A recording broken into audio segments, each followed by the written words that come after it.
ini po yoliro yoline kaya ano kita lagi ke mama namta biro 15 sina 16 sina 72 73 sina 15,000 ne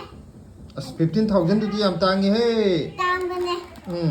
sina megina ngangi 8,000 ne wah 8,000 tu di yam horum do mali kutang ni he sizu tangani duga size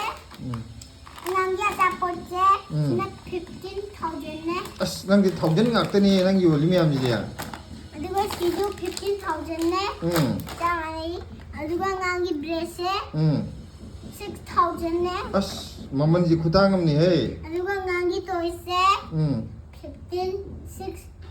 8,000 ne ngangi 8,000 wah sizu 9,000 ne pikti ngangi pik toise kon pheng badi sina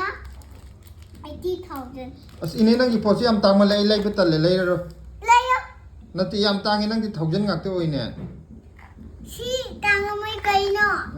sina 2525 ki tangamoi ko oh 2525 tu di honge adu lo ge loro atai di ai lo ro 1,000 me am di tangi se 2525 ki se paisa lo ro ai chala ge 2525 oh adu ma ju 25 te ro sizu 2525 ki sizu ne si ahum lo oh se paisa yare ko adu di yam si lo ko atai nang 1,000 me am di tang ma le lo ro ge ko jam si lo ko chala ge ko oh adu di chala ge ko yam si lo ro lumai na sila ko loy na hoi hoi silo